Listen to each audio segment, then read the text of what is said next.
Bismillahirrahmanirrahim. Assalamualaikum warahmatullahi wabarakatuh. Salam matematika, salam cerdas bersama. Dengan saya Agus Supriyanto, guru matematika di SMP Muhammadiyah 4 Surakarta. Pada kesempatan kali ini kita akan belajar tentang pembelajaran matematika kelas 9 di semester 2, yaitu pembahasan soal latihan ujian sekolah atau LATUS Kota Surakarta tahun 2021. Video ini adalah video bagian yang pertama, di mana pada video bagian pertama ini akan dibahas soal nomor 1 sampai dengan nomor 20. Catatan tentang materi pembelajaran ini, yang pertama, soal yang dibahas adalah soal latihan ujian sekolah atau LATUS Matematika SMP Kota Surakarta tahun 2021. Pada pembahasan ini akan dibahas soal nomor 1 sampai dengan nomor 20 yang berbentuk pilihan ganda. 3. Pembahasan mungkin tidak sesuai dengan rumus yang diajarkan dan hanya menggunakan solusi termudah menurut saya. Yang keempat, pembahasan soal nomor 21 sampai dengan nomor 30 insya Allah menyusul.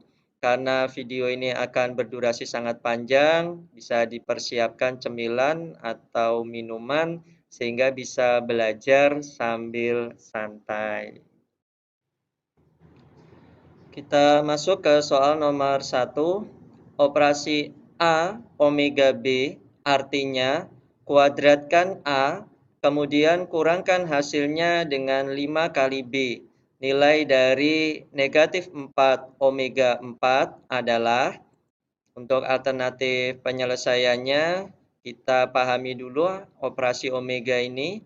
A omega B artinya kuadratkan A, kemudian kurangkan hasilnya dengan 5 kali B.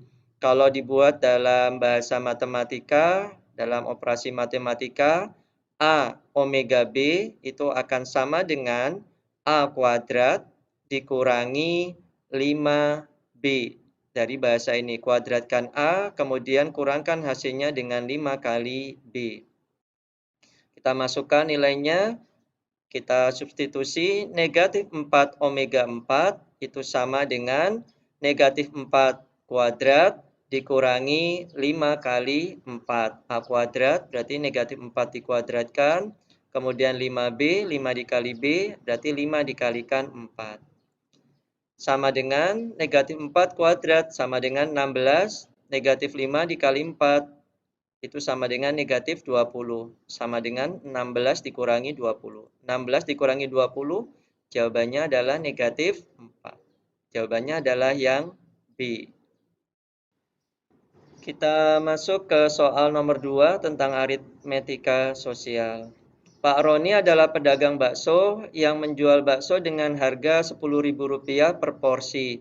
Jika modal awal Pak Roni untuk berdagang bakso dalam satu hari adalah Rp1.500.000, maka pernyataan berikut yang bernilai benar adalah, untuk alternatif penyelesaiannya, kita hitung dulu ada modal awalnya, kita tulis dulu yang diketahui, Rp1.500.000 modal awal. Kemudian harga satu porsi baksonya adalah Rp10.000. Melihat dari pilihan jawaban, itu yang terjual adalah 100 atau 150 porsi. 100 atau 150 porsi. Jika terjual 100 porsi, kita hitung total pendapatannya Pak Roni berarti 100 dikalikan dengan 10.000, harga jual satu porsi. Berarti total pendapatannya adalah Rp1.000.000 kalau terjual 100 porsi. Karena modalnya lebih besar dari pendapatan, maka Pak Roni menderita rugi sebesar Rp500.000. Diperoleh dari Rp1.500.000 dikurangi Rp1.000.000. Persen ruginya berarti Rp500.000 ruginya dibagi dengan Rp1.500.000 modal awalnya. Kita hitung persen ruginya, ini kita sederhanakan. Rp500.000 dibagi Rp500.000 sama dengan 1. Rp1.500.000 dibagi Rp500.000 sama dengan 3. 1/3 dikali 100%, diperoleh hasil ruginya 33,1/3%. Ini ada di jawaban A. Kita tetap hitung yang 150 porsi. Jika terjual 150 porsi, Maka total pendapatannya 150 dikali 10.000. 1.500.000 total pendapatannya. Kalau terjual 150 porsi. Karena modalnya sama dengan pendapatan, maka Pak Roni tidak untung atau juga tidak rugi. Maka jawaban dari soal nomor 2 ini adalah yang A. Kita lanjut ke soal nomor 3. Perhatikan gambar di samping. Ada bangun A, B, C, D, E, F. Ya. Jika panjang AB 20 cm dan panjang CD 6 cm, maka keliling bangun A, B, C, D, E, F adalah, untuk alternatif penyelesaiannya, keliling bangun A, B, C, D, E, F itu sama dengan panjang AB ditambah panjang BC ditambah panjang CD ditambah panjang DE ditambah panjang EF dan terakhir ditambah panjang AF. Jadi keliling itu sama dengan jumlah panjang seluruh sisi dari bangun datar tersebut. AB sama dengan DE sama dengan 20 cm ya. AB sama dengan DE 20 cm. CD sama dengan AF. CD sama dengan AF 6 cm. Yang belum diketahui adalah panjang BC dan panjang EF. Untuk mencari panjang BC dan panjang EF, kita dapat menggunakan teorema Pythagoras. BC sama dengan ini ya. Sama dengan 10 kuadrat dikurangi 6 kuadrat. Dari mana 10 kuadratnya? Dari separuhnya AB. Ya, dari setengahnya AB. Dikurangi 6. Ya, 6-nya ini dari setengahnya dari titik ini ke D atau sama dengan panjang CD. Kita hitung 10 kuadrat sama dengan 100, 6 kuadrat sama dengan 36. 100 dikurangi 36 yang dalam bentuk akarnya ini. 100 kurangi 36 sama dengan 64. Akar 64 sama dengan 8 cm. Berarti panjangnya BC dan panjangnya EF karena sama itu sama dengan 8 cm. Kita hitung keliling bangun ABCDEF ya. Kelilingnya tadi rumusnya itu kita masukkan nilainya 20 cm tambah 8 cm tambah 6 cm tambah 20 cm tambah 8 cm tambah 6 cm. Diperoleh hasil 68 cm. Maka jawabannya adalah yang B. Kita lanjut ke soal nomor 4. Perhatikan gambar di samping. Jika besar sudut AGE sama dengan 3X plus 45 derajat, AGE 3X ditambah 45 derajat, dan besar sudut CHF sama dengan 5X plus 23 derajat, CHF 5X plus 23 derajat, maka besar sudut CHF adalah, kita perhatikan dulu, ya, untuk alternatif penyelesaiannya, sudut AGE dan sudut CHF adalah sudut luar sepihak atau sepihak luar. Artinya besar sudut AGE ditambah besar sudut CHF sama dengan 180 derajat. Kita masukkan nilainya. Bentuk aljabarnya AGE adalah 3X ditambah 45, sedangkan CHF adalah 5X ditambah 23. Kita kumpulkan jadi 1, X dengan X ya. 3X ditambah 5X ditambah 45 derajat ditambah 23 derajat. 3X ditambah 5X sama dengan 8X. 45 ditambah 23 sama dengan 68 derajat. 8X sama dengan 180 derajat dikurangi 68 derajat. 8X sama dengan 112 derajat. Kita bagi kedua ruas dengan 8. 8X dibagi 8 sama dengan X. 112 dibagi 8 sama dengan 14. Yang ditanya adalah besar sudut CHF. 5X ditambah 23 derajat. X-nya ini kita substitusi dengan 14. 5 dikali 14 derajat ditambah 23 derajat. 5 dikali 14, 70 derajat. Ditambah 23 derajat, 93 derajat. Berarti jawabannya adalah yang D, 93 derajat. Kita lanjut ke soal nomor 5. Perhatikan gambar di samping. Persamaan garis A adalah, ini garis A. Kita bisa lihat garis A. Untuk alternatif penyelesaiannya, garis A kita lihat melalui dua titik, yaitu titik negatif 4,3, berarti titik yang atas ini, negatif 4,3, dan negatif 2,0, titik yang sebelah sini, negatif 2,0. Persamaan garis yang melalui dua titik, misalnya titik A, B dan C, D, dapat menggunakan rumus ini, ya, yaitu Y dikurangi B dibagi atau per D dikurangi B sama dengan X dikurangi A dibagi atau per C dikurangi A. Ya, ini rumusnya kalau persamaan garis melalui dua titik. Kita masukkan nilainya, B-nya itu 3, ya, dari sini kita bisa substitusikan, A-nya negatif 4, kemudian C-nya negatif 2, dan D-nya adalah 0. Ya, D-nya adalah 0. Y dikurangi 3 per 0 dikurangi 3 sama dengan X dikurangi negatif 4, A-nya negatif 4. Dibagi atau per negatif 2 dikurangi negatif 4. Kita sederhanakan dulu bentuk ini, Y dikurangi 3 per negatif 3, 0 dikurangi 3 sama dengan negatif 3. Kemudian X ditambah 4 yang ruas kanan per negatif 2 ditambah 4. Y dikurangi 3 per min 3 atau negatif 3 sama dengan X ditambah 4 per 2. Ini kemudian kita kali silang. 2 dikalikan dengan Y dikurangi 3. Kemudian negatif 3 dikalikan dengan X ditambah 4. 2Y dikurangi 6 yang ruas kiri. Ruas kanan negatif 3X kurangi 12. Karena di sini mintanya 3X di depan, maka 3X kita letakkan di depan, di ruas kiri yang depan. 3X ditambah 2Y sama dengan negatif 12 ditambah 6. Negatif 6 pindah ruas jadi tambah 6. 3X plus 2Y sama dengan negatif 6.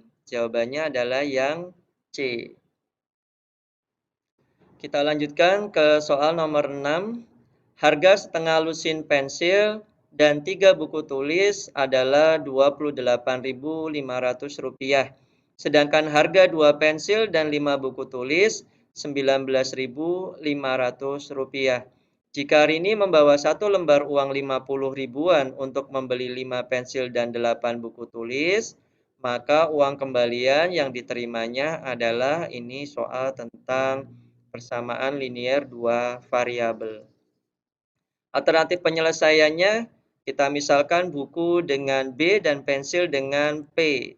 Nah, setengah lusin pensil dan 3 buku sama dengan 28.500. Berarti pensilnya setengah lusin itu berarti 6P ditambah dengan 3B, 28.500. Kemudian yang berikutnya 2 pensil dan 5 buku tulis, 19.500.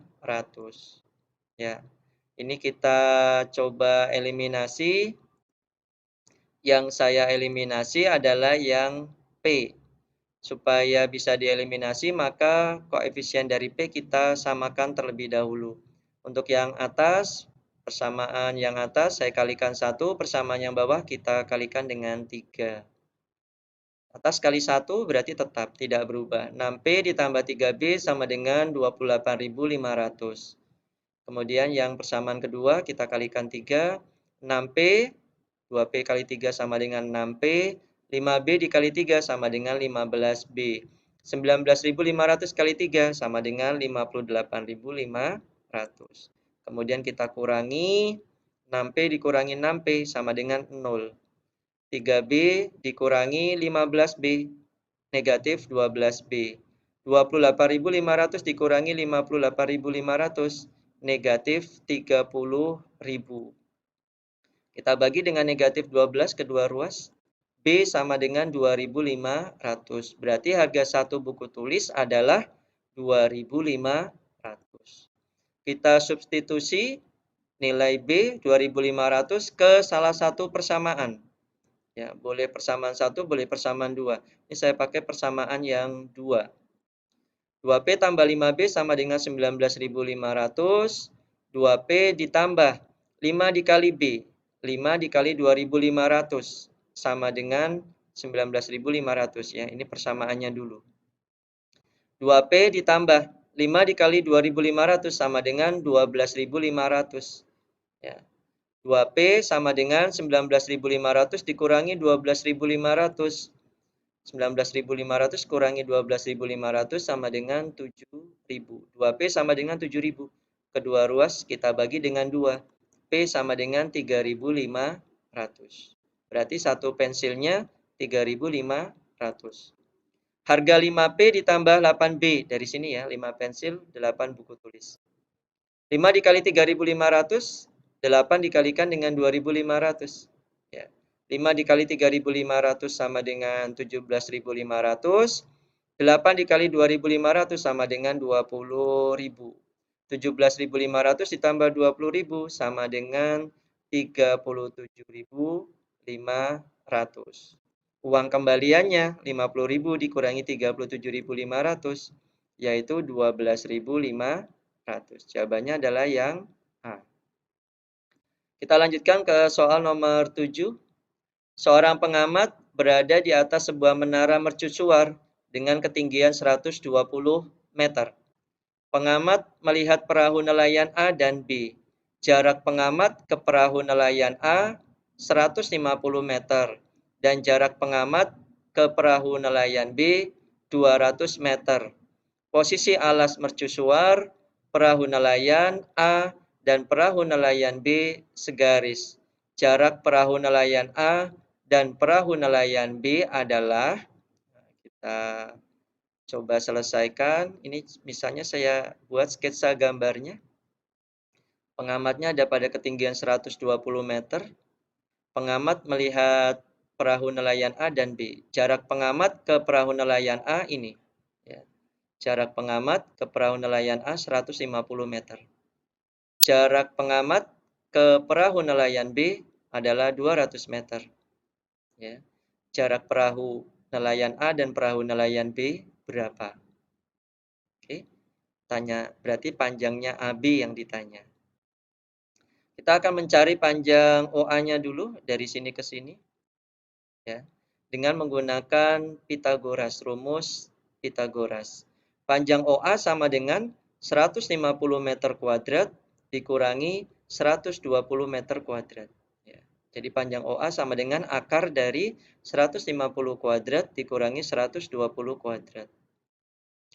150 kuadrat itu sama dengan 22.500. 120 kuadrat sama dengan 14.400.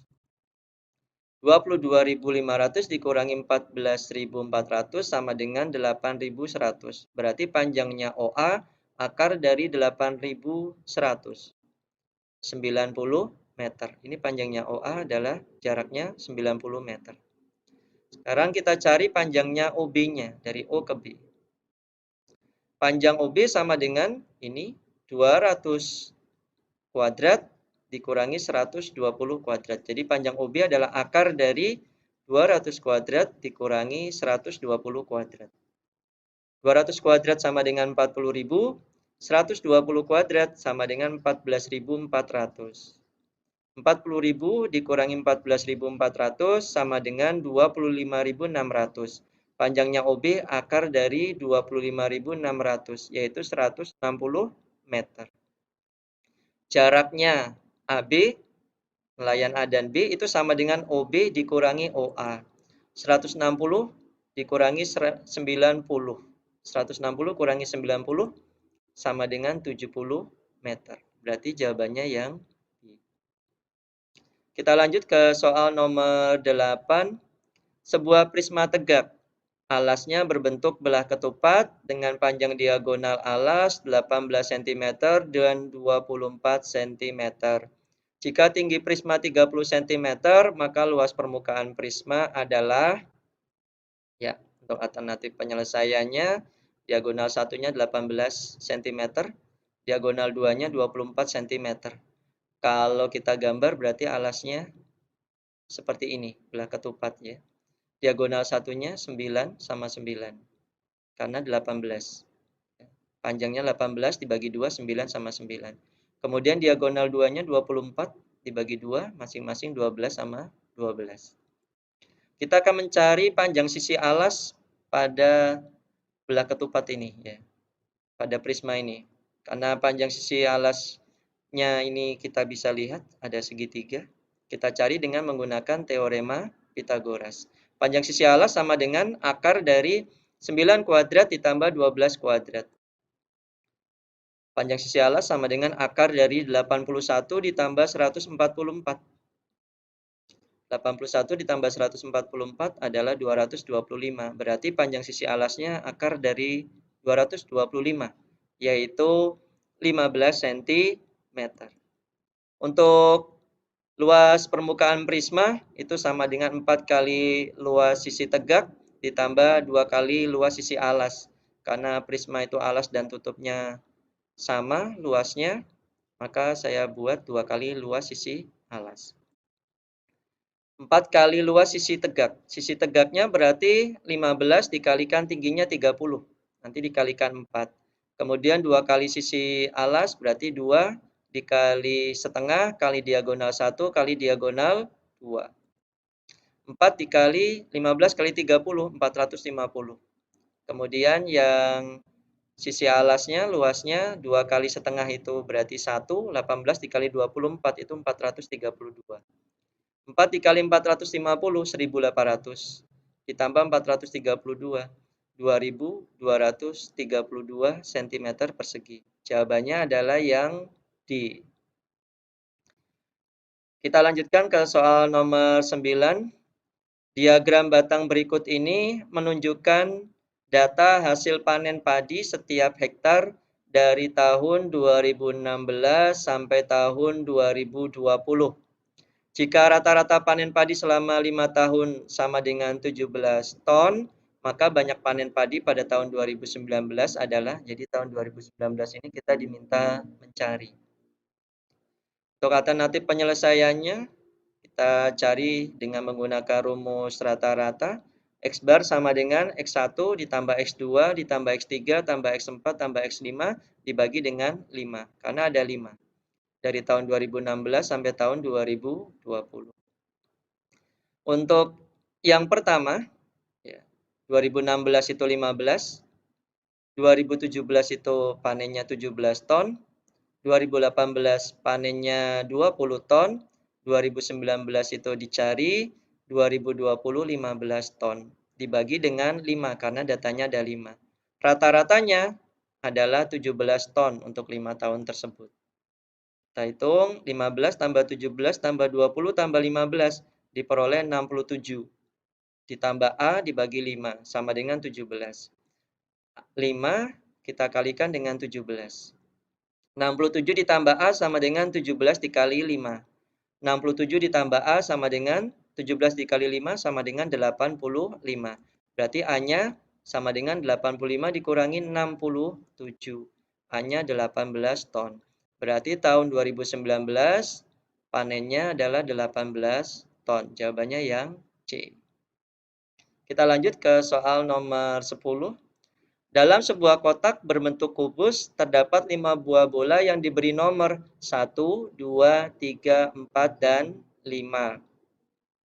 Jika diambil 2 bola sekaligus secara acak, peluang bola yang terambil dua-duanya bernomor ganjil adalah, untuk alternatif penyelesaiannya, kita cari dulu ruang sampel dari pengambilan 2 buah bola sekaligus dari 5 buah bola.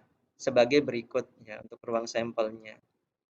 Yang pertama kemungkinannya ini yang bola satunya dulu, jadi yang kemungkinan dari bola satu dulu. 1 dengan 2, tidak mungkin 1 dengan 1 ya, karena bolanya sudah ditulisi nomor 1 sampai 5 dan bola 1 hanya 1 ya.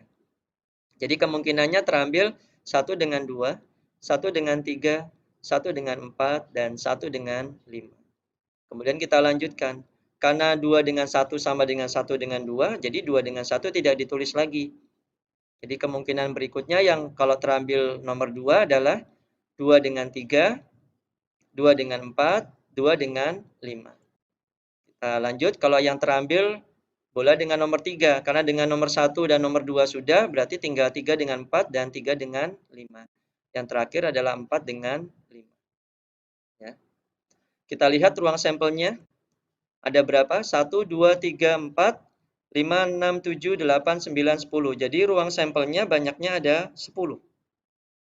Jika terambil dua-duanya bola bernomor ganjil. Kita lihat dua-duanya bernomor ganjil. 1 dengan 3, 1 dengan 5, kemudian 3 dengan 5. Selain itu tidak ada yang dua-duanya ganjil. Ada 3. Ya, jadi kalau terambil keduanya ganjil itu ada 3. 1 dengan 3, 1 dengan 5, 3 dengan 5. Maka peluang keduanya ganjil itu adalah 3/10.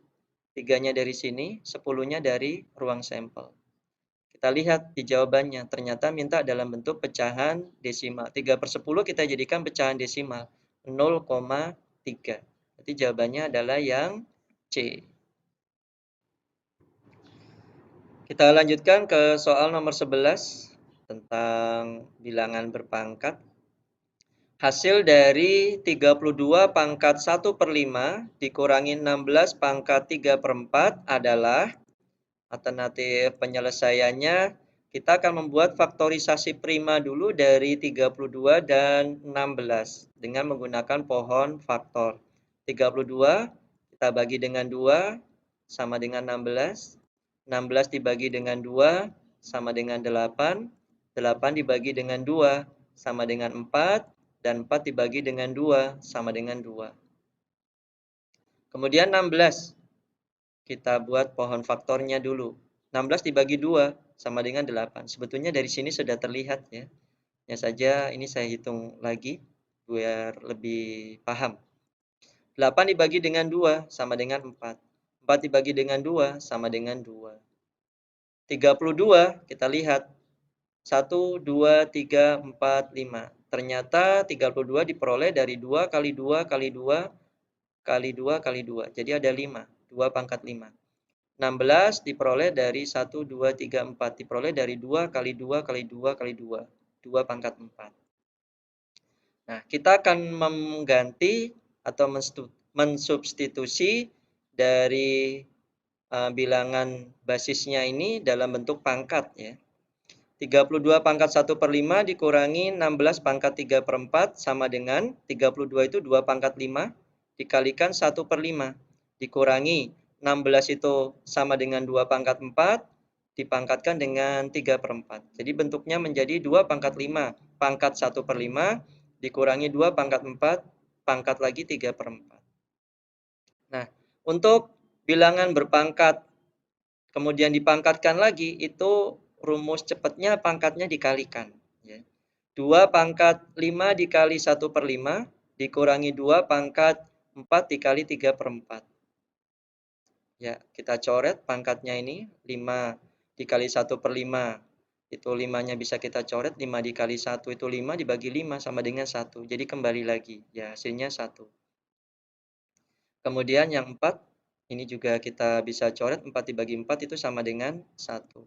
Hasil akhirnya 2 pangkat 1 dikurangi 2 pangkat 3. 2 pangkat 1 sama dengan 2, 2 pangkat 3 sama dengan 8. 2 dikurangi 8 sama dengan negatif 6. Jawabannya adalah yang B.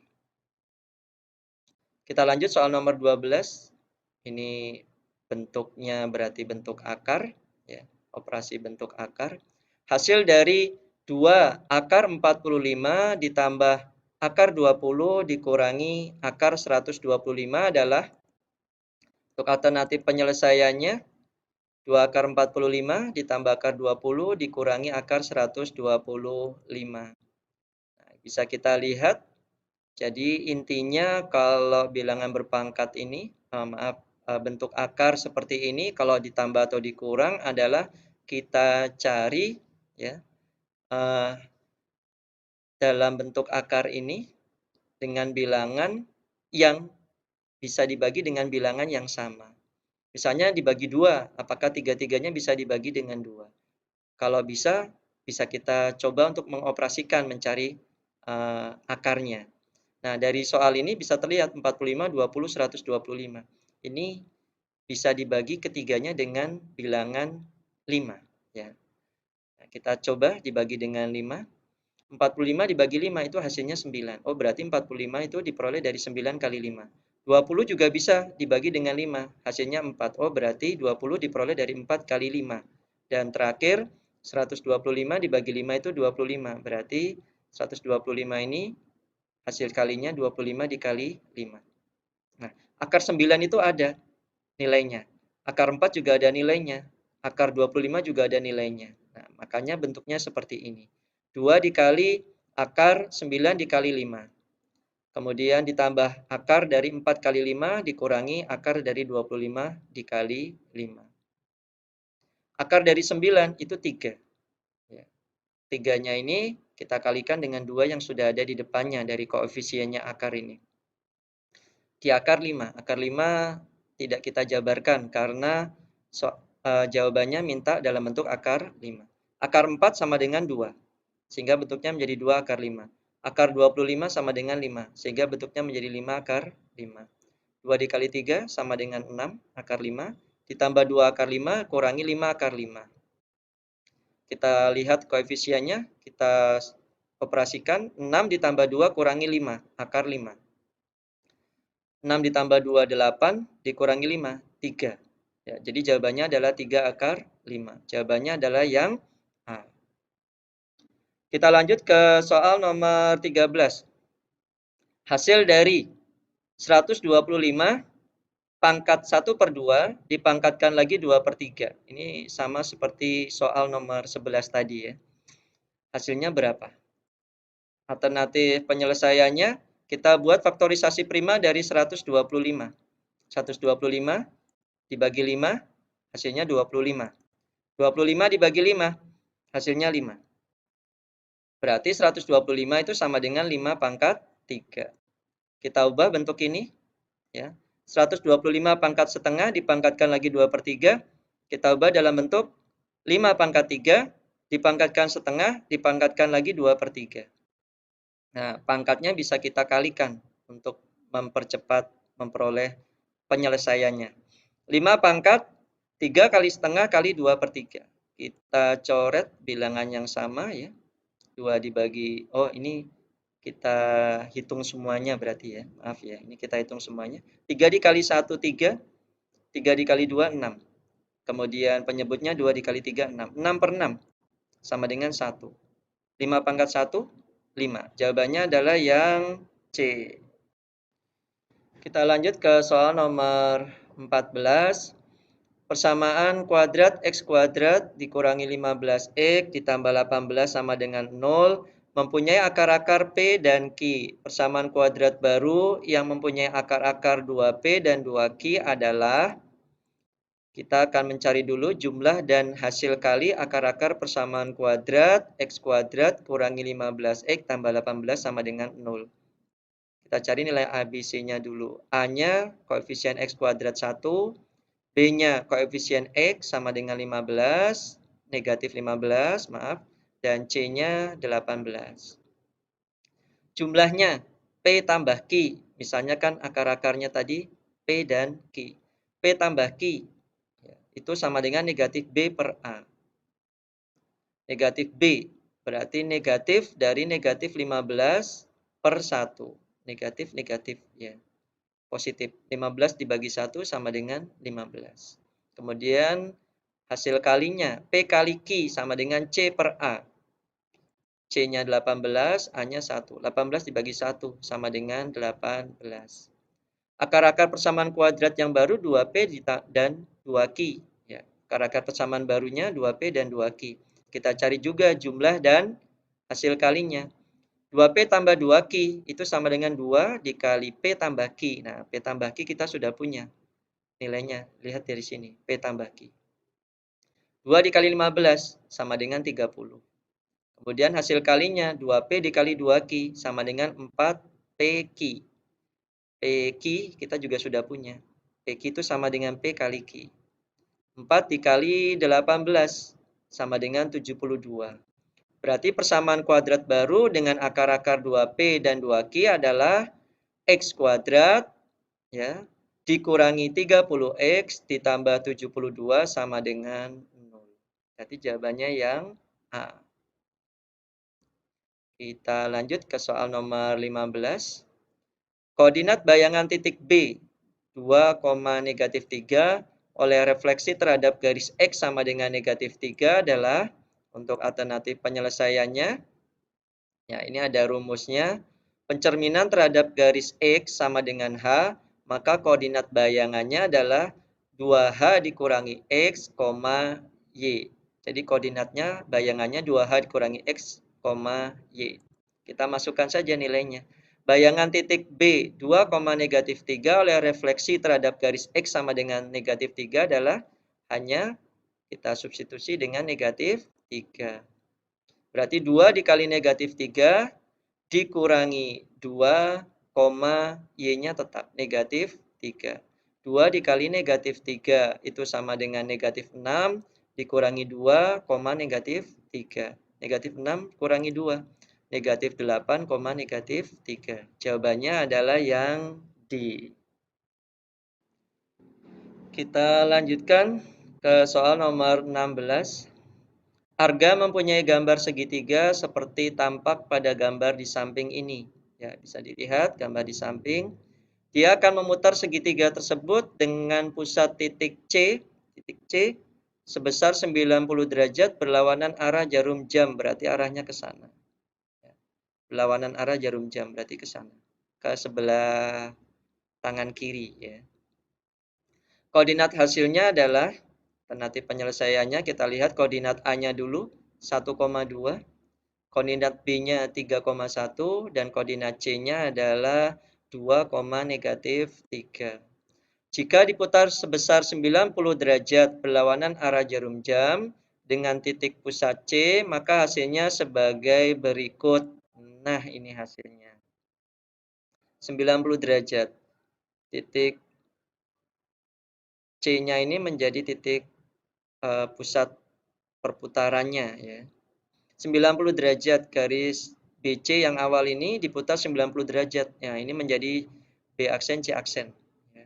Kemudian titik AC yang awal ini, garis AC yang awal ini diputar 90 derajat menjadi A aksen C aksen. Sehingga koordinat hasilnya adalah titik A aksennya menjadi negatif 3, negatif 4. Kemudian B aksennya menjadi negatif 2, negatif 2. Dan yang terakhir, C aksennya tetap tidak berubah karena menjadi titik pusat putarnya. 2, negatif 3. Berarti jawabannya adalah yang D. Kita lanjut soal nomor 17. Perhatikan gambar di samping. Pada gambar diketahui PQ sejajar ST. PQ sejajar ST. Dengan panjang QR 15, PQ 18, PQ 18, dan QT 5. QT 5. Panjang ST adalah, nah, yang ditanya adalah panjangnya ST. Untuk alternatif penyelesaiannya, kalau saya biasanya mengajarkan ke siswa yaitu dengan menandai sudut-sudut yang bersesuaian. Ya, dengan menggunakan tanda silang, kemudian lingkaran isi, dan lingkaran kosong. Ini kalau saya mengajarkan ke siswa. Kalau ada yang sudah mahir, boleh langsung masuk pada rumus. Yang kedua, buat tabelnya seperti ini. Untuk yang atas berisi silang kosong, silang isi, dan kosong isi. Kemudian ada segitiga 1, segitiga 2. Segitiga 1 itu yang kecil, segitiga 2 itu yang besar. Yang kecil berarti segitiga RTS, kemudian segitiga yang besar berarti RQP ya, atau PRQ. Kita masukkan nilainya. Silang isi itu ada nilainya RT. RT itu diperoleh dari mana? Panjangnya RQ, karena yang diketahui RQ 15 dikurangi panjangnya QT. Panjangnya QT 5. 15 kurangi 5. Kemudian silang isi yang kedua. Sudah diketahui panjangnya QR 15. Silang kosongnya, panjangnya SR. Tidak diketahui. Silang kosong yang kedua, panjangnya PR juga tidak diketahui. Berarti ini tidak digunakan. Ya, kita abaikan, tidak usah dihitung. Kemudian silang kosong yang pertama. Silang kosong. Isi dan kosong yang pertama ya. Isi dan kosong yang pertama. Ditanyakan panjangnya ST. Kita misalkan dengan A. Kemudian kosong isi yang kedua. Panjangnya PQ. Itu sudah ada. 18. Ya, berarti ini kita selesaikan. Ya. 15 kurangi 5 sama dengan 10 per 15. Posisinya sudah perbandingan senilai, jadi tidak usah kita ubah. Sama dengan A per 18. Kita kali silang. Oh maaf, kita sederhanakan dulu. 10 dibagi 5 sama dengan 2. 15 dibagi 5 sama dengan 3. Kemudian kita kali silang. 3 dikali A sama dengan 3A. 2 dikalikan 18.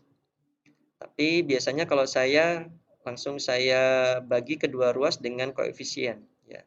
Kita bagi dengan koefisien A. 3 dibagi 3 sama dengan A. 18 dibagi 3 sama dengan 6. Sehingga A sama dengan 2 dikali 6. A-nya sama dengan 12. Berarti panjangnya ST adalah 12 cm. Kita lanjut ke soal nomor 18. Perhatikan gambar. Suatu regu pramuka akan menentukan lebar sungai. 4 orang memposisikan diri mereka seperti pada gambar. Jika BC sama dengan 8 meter, CD sama dengan 5 meter, DE sama dengan 6 meter, maka lebar sungainya yaitu panjang AB-nya adalah alternatif penyelesaiannya. Kalau untuk segitiga yang saling sebangun, biasanya saya menggunakan cara seperti nomor 17. Dan ini saya gunakan juga untuk di soal nomor 18, alternatif penyelesaiannya. Yaitu menandai sudut-sudut yang bersesuaian. Ya, di C karena bertolak belakang, pasti besarnya sama. Saya tandai dengan silang. E bersesuaian dengan A dan D bersesuaian dengan B. Kemudian buat tabelnya. Silang isi. Segitiga 1. Ya. Oh iya, karena ini silang isinya tidak ada semua nilainya, jadi bisa kita abaikan. Silang kosong. Yang pertama 8. Silang kosong. Yang pertama 8, yaitu panjangnya BC. Silang kosong yang kedua yaitu panjangnya CD. 5. Kemudian kosong isi yang pertama, panjangnya AB. Ditanya, lebar sungai. Kosong isi yang kedua, panjangnya DE. 6. Kita selesaikan. 8 per 5 sama dengan A per 6. Kali silang, 5A sama dengan 8 kali 6. Karena ini yang ruas kanannya tidak bisa dibagi 5, sinya koma, maka saya kalikan dulu. 8 kali 6 sama dengan 48. Kita bagi kedua ruas dengan 5. 5A dibagi 5 sama dengan A, 48 dibagi 5 sama dengan 9,6. Berarti lebar sungainya adalah 9,6. Jawabannya B. Kita lanjut soal nomor 19. Diketahui keliling alas sebuah kerucut 66 cm, tingginya 30 cm. Volume kerucut tersebut adalah P-nya diketahui 22 per 7. Alternatif penyelesaiannya, keliling alas sama dengan 2 kali Pi kali R. 2 dikali Pi 22 per 7 dikali R sama dengan 66, karena kelilingnya 66, keliling alasnya. Kemudian kita kalikan 7 dengan 66, 2 kalikan 22. 2 kali 22 sama dengan 44, kalikan R, 44R. 66 dikalikan dengan 7. 44R sama dengan 462. Dibagi dengan 44, berarti diperoleh R-nya sama dengan 10,5. Jadi jari-jari alas dari kerucut tersebut adalah 10,5 cm. Volume kerucut, rumusnya adalah 1/3 dikali Pi R kuadrat dikalikan T, atau 1/3 kali luas alas kali tinggi. Kita masukkan nilainya. 1/3 dikali Pi 22 per 7 dikali 10,5 kuadrat dikali 30. 10,5-nya ini kuadrat, 10,5 kuadrat saya jabarkan menjadi seperti ini. Volume kerucut sama dengan 1/3 dikali 22 per 7 kali 10,5 kali 10,5 kali 30. Kita coret ya, 3 dengan 30, 30 dibagi 3 sama dengan 10. Kemudian 10,5 kita bagi dengan 7 diperoleh 1,5. Ya. Volume kerucutnya berarti 1 dikali 22 dikali 1,5 dikali 10,5 dikalikan 10. Volume kerucutnya adalah 3.465 cm kubik. Jawabannya adalah yang A. Kita masuk ke soal 20, soal terakhir di pilihan ganda dan pada pembahasan pada kesempatan kali ini. Kubah sebuah bangunan berbentuk belahan bola atau setengah bola dengan panjang diameter 14 meter. Pada bagian luar kubah akan dicat dengan biaya 50.000 per meter persegi. Biaya yang dikeluarkan untuk pengecatan kubah tersebut adalah alternatif penyelesaiannya diameternya 14 meter, maka jari-jarinya 7 meter. Luas setengah bola, tidak bola padat ya, tapi setengah bola saja. Itu rumusnya adalah 2 dikali pi R kuadrat. Kita masukkan 2 dikali 22/7, kita pakai pi-nya 22/7, R kuadratnya berarti 7 kuadrat. 2 dikali 22/7 dikali 7 dikali 7. Ini 7 dibagi dengan 7 sama dengan 1, berarti bentuk akhirnya 2 dikali 22 dikali 7. Maka luas setengah bola ya, atau belahan bolanya adalah 2 kali 22 kali 7 sama dengan 308 meter persegi. Biaya yang dibutuhkan untuk mengecat, kalau biaya per meter pengecatan adalah 50.000. Berarti 308 dikalikan dengan 50.000 sama dengan 15.400.000 rupiah. Jawabannya adalah yang D. Demikian tadi pembahasan nomor 1 sampai nomor 20 latihan ujian sekolah matematika SMP MTS tingkat Kota Surakarta. Terima kasih sudah menyaksikan video pembelajaran ini. Semoga bisa memberikan manfaat. Jika ada kritik, saran, masukan, pertanyaan bisa disampaikan di kolom komentar. Jangan lupa subscribe, like video pembelajaran ini. Selamat belajar dan semoga sukses. Dari saya cukup sekian. Mohon maaf jika banyak kekurangan. Wassalamualaikum warahmatullahi wabarakatuh. Salam matematika, salam cerdas bersama.